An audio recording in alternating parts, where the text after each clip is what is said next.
যেভাবে বাংলাদেশকে উনি বিভিন্ন দেশের হাতে তুলে দিচ্ছেন, সেখান থেকে কিন্তু বাংলাদেশকে ফিরিয়ে আনার জন্যে যে নব সরকার হবে, সেতে উনি থাকুক না থাকুক, সে কিন্তু বাংলাদেশকে বাঁচাতে পারবে না।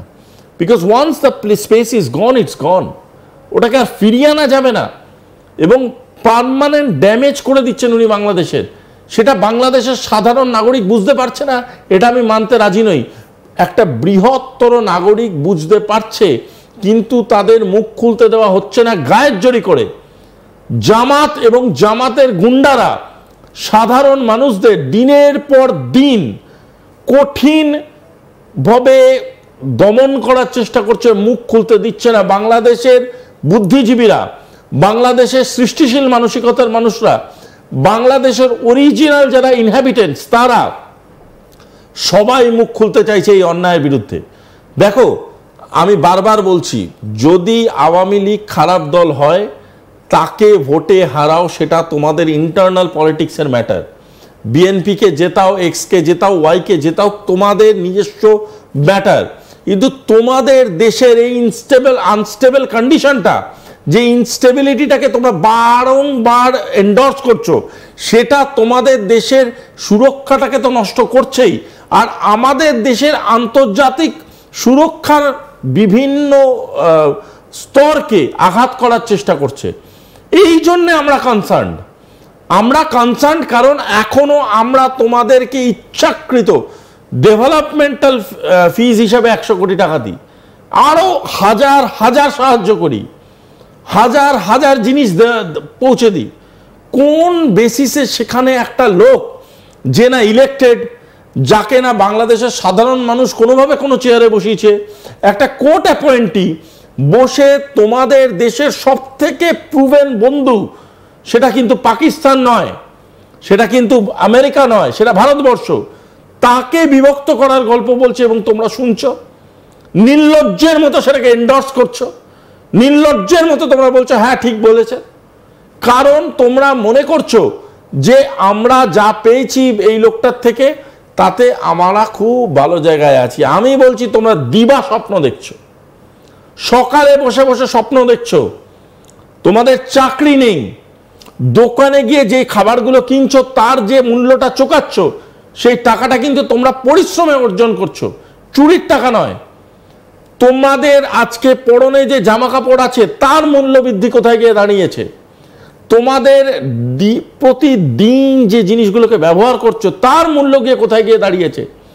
তার ব্যাপারে কোনোদিন প্রশ্ন করো না। তোমরা মোহাম্মদ ইউনূসকে করার ক্ষমতা রাখো না, কারণ তোমরা জামাতের সাথে লড়ার সাহস হারিয়েছো। যদি তোমরা এই অরাজকতার এগেনস্টে লড়তে না পারো, তাহলে বলো, তাহলে ইন্টারন্যাশনাল হেল্প চাও। কিন্তু এই অরাজকতা কথা তোমাদের তো গিলছেই। তোমাদের সাথে তোমাদের জাতীয় যে ইমেজটা আছে, সেটাকে সারা পৃথিবীতে কালিমা লিপ্ত করছে। এবং একদম লন্ডনের মাটিতে পৌঁছানো মাত্রই যে ছবিটা আমরা দেখতে পেয়েছি, সেটা কিন্তু বেশ ভয়ানক। একবার সেই ছবিটা দেখায়, যেখানে মোহাম্মদ ইউনূসকেই টেররিস্ট বলে বলা হচ্ছে, আখ্যা দেওয়া হচ্ছে। একবার শুনুন।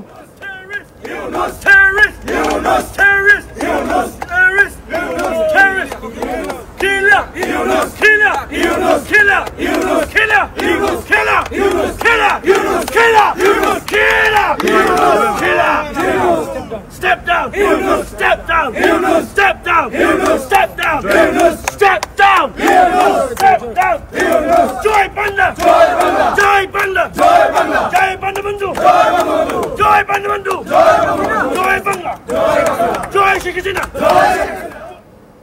সুভাষিস, এই যে ভিডিওটা দেখলাম, সেটা কি বাংলাদেশের জন্য খুব সম্মানের?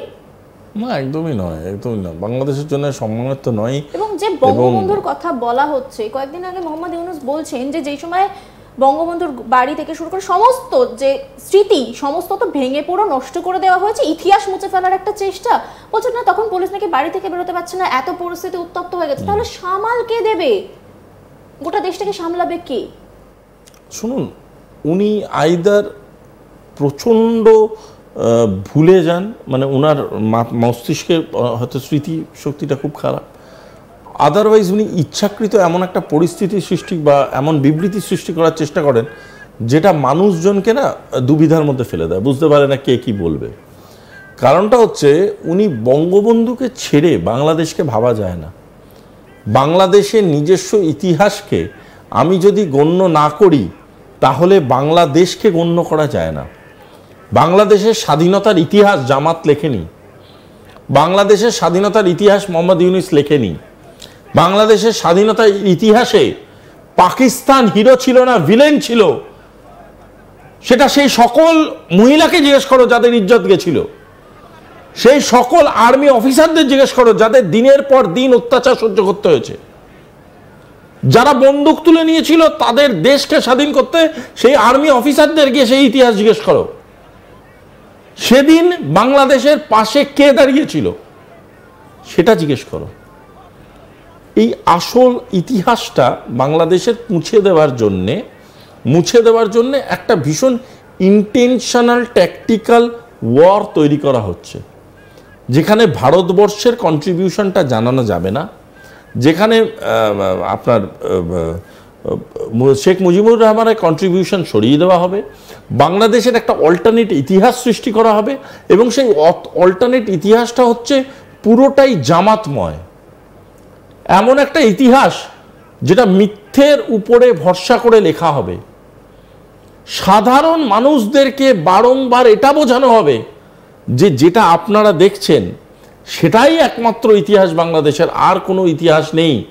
যে জানবে সত্যিটা তার মুখ টিপে ধরা হবে, যে সত্যিটা বলতে চাইবে তাকে গলা টিপে মেরে ফেলা হবে। এবং এই বাস্তবটাকে সৃষ্টি করার জন্যেই এই গোটা পরিশ্রম করছে ইউনিসের এই সার্কাস পার্টি, এবং এই সার্কাস পার্টিকে এন্ডোর্স করছে বিভিন্ন দেশ যারা বাংলাদেশকে দখল করতে চায়, যারা বাংলাদেশকে স্কোয়ার ফিটে কিনতে চায়, যারা বাংলাদেশকে এমন একটা বস্তুতে পরিণত করতে চায় আবেগ যাতে থাকবে না, যাতে কোনো ভবিষ্যৎ থাকবে না, যেটা একটা পেপার ওয়েট, তাকে যেমন খুশি যেখানে খুশি রাখা যায়, তার ভিতরে যেমন খুশি এক্সপেরিমেন্ট করা যায়, তাদের মানুষদের জুতোর তলায় রাখা যায়, সেই রকম একটা পরিস্থিতি বাংলাদেশের মধ্যে সৃষ্টি করতে চলেছে। একটা দমবন্ধ করা পরিবেশ সৃষ্টি করার জন্যেই মোহাম্মদ ইউনূসের মতো একটা মানুষের হাত দিয়ে বাংলাদেশ আজকে পৃথিবীর কোণে কোণে সস্তা দামে বিক্রি হচ্ছে, এবং সেটা উনিই করছেন। যদি বাংলাদেশে দেখো একটা কথা বোঝো, কারুর যদি ধরো শরীর খারাপ, কারুর যদি ধরো জ্বর এসছে, ইনফেকশন হয়েছে, তুমি হাজারো বার বলো যে তোমার ইনফেকশন হয়েছে, তোমার জ্বর হয়েছে, যদি যার জ্বর এসছে সে যদি না বোঝে যে আমার জ্বর এসছে, সে ডাক্তারের কাছে যাবে না, সে ডাক্তারের কাছে যাবে না, সে বাংলাদেশের সাধারণ মানুষ